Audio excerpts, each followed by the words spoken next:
I'm meteorologist Monica Woods with a look at our regional headlines across northern and central California. And we've got a big change in our weather pattern, including cloudy skies and also the potential for showers. That's for the coast, the valley, the foothills, and for the Sierra. A chance of storms. So let's go ahead and break it down. This big pattern flip is due to our low pressure system that is slowly moving its way through northern California. With it, we're carving out that jet stream, that storm track all the way into southern California. Cooler air moving in, and some of us seeing some showers. Now we'll see on our Wednesday, most of that shower chance will be north of I-80 and then also extending straight down the Sierra. Best chance of that is actually going to be on the north end of the valley. Now, as we look into our Thursday forecast, you can see there's a little sliver through the valley. We get a little bit more stable air as that low continues to press its way off to the east. Counterclockwise circulation just kind of bringing in some of the risk of thunderstorms once again through parts of the valley, the coastal mountains, as well as the Sierra. So when does rain typically return in Sacramento?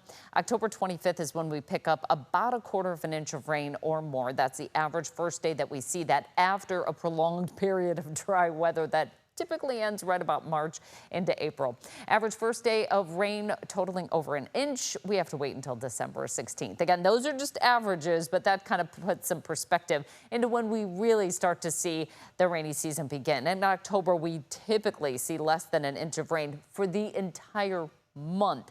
It's not until we get into December, January, and February that we see the bulk of the precipitation. In fact, 50% of our rainfall that falls in the year will be in those 3 months. After that, we just don't see a whole lot. And that accounts to our water year. It starts up October 1st of one year, goes all the way into the next year, closes on September 30th. So we're almost there. Where do we stand right now? Well, the numbers don't look too terrible, but when you compare to the departure from normal, you can see most of us saw a little bit lower than average rainfall for the year. Not going to probably pick up much in the month of September, and so we'll close pretty close to that. A little bit of precipitation moving in here. You can see how that counterclockwise circulation of that low really is going to be favoring both the east and west side of the state. The valley, for the most part, has a lot of stability, and so we won't see as much in the way of accumulating rainfall. But nonetheless, we'll continue to track the clouds as well as the cooler weather and a slight chance of those showers. In terms of totals, this is where you really start to get a reality check.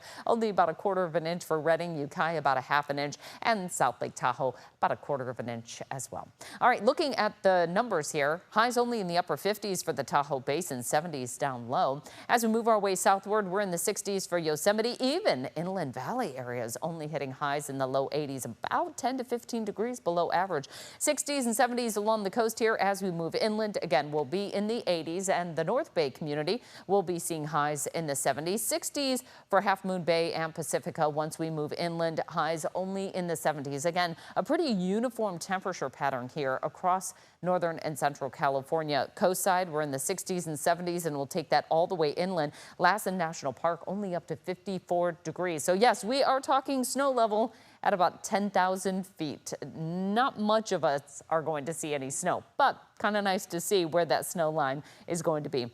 Highs will be right around 80 throughout the Central Valley, and again, a slight chance of a passing shower. It really isn't going to accumulate to much. For the mountains, we'll keep that chance of showers through Friday and then dry mostly for the weekend, but another weather system on the move for Sunday brings us another chance for showers and another drop in those temperatures. We'll see them down to the mid-80s. Now, we will be getting back to near average temperatures by next Monday, and then warmer than average through much of next week.